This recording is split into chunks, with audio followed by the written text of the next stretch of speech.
ফেসবুকে সফল হতে গেলে আপনার কি করতে হবে? অনেকগুলো নিয়মই আছে ফেসবুকের, যেমন ১০ টা কমিউনিটি গাইডলাইন আছে, ১০ টা নিয়ম আছে যেটা আমরা অনেকেই জানি না। এগুলো আমাদের সবাইকে মানতে হবে। না মানলে কিন্তু আপনার ফেসবুকে সফল হতে পারবেন না। ঠিক আছে? সেনসিটিভ ভিডিও, কমিউনিটি গাইডলাইন যেমন আছে আপনার copyright video, low quality video, এগুলো করা যাবে না। এগুলো করলে কিন্তু আপনার ওই ফেসবুকের মধ্যেই রইলেন না। ফেসবুকের রুলস এর মধ্যে থাকতে হবে আপনাকে। এমন কিছু করা যাবে না যেন ফেসবুক আপনাকে তাদের সেটআপ না দেয়। তাদের সেটআপ দিতে বাধ্য। কি করতে হবে আপনাকে? আপনার কোয়ালিটিফুল ভিডিও তৈরি করতে হবে, নিয়ম মেইনটেইন করতে হবে, ভুল তথ্য দেওয়া যাবে না।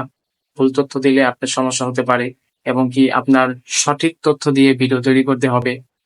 আর সবার ভিডিওটা পুরোটা দেখতে হবে। আপনি যে সামনে আসে যে ভিডিওগুলো, সেই ভিডিওগুলো পুরো দেখতে হবে। পুরো না দেখে একটা কমেন্ট করবেন না। আপনি পুরোটা ভিডিও দেখবেন, একটা লাভ রিঅ্যাক্ট করবেন, তারপরে গঠনমূলক একটা কমেন্ট করবেন। তারপরে দেখবেন এতে আপনার লাভটা কি হবে? এতে আপনার লাভটা হবে হলো আপনার এনগেজমেন্ট বাড়বে। এনগেজমেন্ট বাড়লে কি? আপনারও লাভ, ওনারও লাভ। আপনি কি করলেন? এখন বেশিরভাগ মানুষ কি করে জানেন? একটা ভিডিও যখন পেলে হয়, পুরোটা ভিডিও না দেখেই একটা লাভ রিঅ্যাক্ট দেয়, একটা কমেন্ট করেন। তাতে কিন্তু হলো না। আপনার এনগেজমেন্ট ভালো না। লাভটা কার হলো? যার ভিডিওটা আপনি দেখছেন তার লাভ হলো। কিন্তু আপনার কিছু হলো না। তো আপনার কি করতে হবে? অবশ্যই পুরো ভিডিওটা দেখতে হবে। দেখে গঠনমূলক কমেন্ট করতে হবে। আর গঠনমূলক কমেন্ট করলে আপনার লাভ হবে, সেটা হলো এঙ্গেজমেন্ট। এঙ্গেজমেন্টটা আপনার বাড়বে। আর এঙ্গেজমেন্ট বাড়লে কি হবে? আপনার ভিডিওটা ফর ইউ তে যাবে, সাজেশনে দেখাবে। আপনি ভাইরাল হওয়ার চান্স থাকবে। ঠিক আছে? আপনার ভিউজ বাড়বে। আপনি অনেকজনে দেখেন না, ভিউজ হয় ৩০ টা, ২০ টা বা ৪০ টা, ৫০ টা এরকম ভিউ হয়। এগুলো থেকে আপনি উপায় বাঁচার উপায় হলে এগুলা। ঠিক আছে? আর সবার সারাদিন মনে করেন ওই যে হাজার, হাজার ভিডিওতে কমেন্ট করা লাগবে না।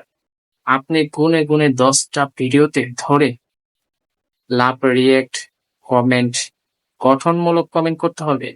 শুধু কমেন্ট করলে হবে না, গঠনমূলক কমেন্ট করে আসবেন, এবং কি লাইক, কমেন্ট, শেয়ারও করে আসবেন। তাহলে আপনার এঙ্গেজমেন্ট বাড়বে ১০ টা ভিডিওতে। তাহলে আপনার আর কিছু লাগবে না। দেখবেন ইনশাআল্লাহ আপনি ফেসবুকে সফল হবেন। আপনাকে কেউ আটকিয়ে রাখতে পারবে না। আর ফেসবুকের যে কমিউনিটি গাইডলাইন এর সম্বন্ধে যে আমাদেরকে বলেছেন, এগুলো কিন্তু মাথায় রাখতে হবে। এগুলো মাথায় না রাখলে কিন্তু আমরা এগুলো না মানলে চলতে পারবো না। কারণ আপনার মতো করে আপনি যদি ভিডিও তৈরি করেন, তাতে আপনার কি লাভ? আপনার কিছু হবে না, ওনাদেরও কিছু হবে না। আপনার মানতে হবে কি? ওনাদের নিয়মটা। ফেসবুকের নিয়মটা আপনার মানতে হবে। ফেসবুকের নিয়ম মেনে যদি আপনি কাজ করেন, অবশ্যই সফল হবেন। আর আপনি একজন সফল ফেসবুক কনটেন্ট ক্রিয়েটর হবেন। তবে আপনাকে এই নিয়মগুলো অবশ্যই মানতে হবে। যদি মেনে কাজ করতে পারেন তো ফেসবুকে পেজ খুলে কাজ করুন। আর না হলে এখানে আপনার অপশনটা আপনার জন্য না।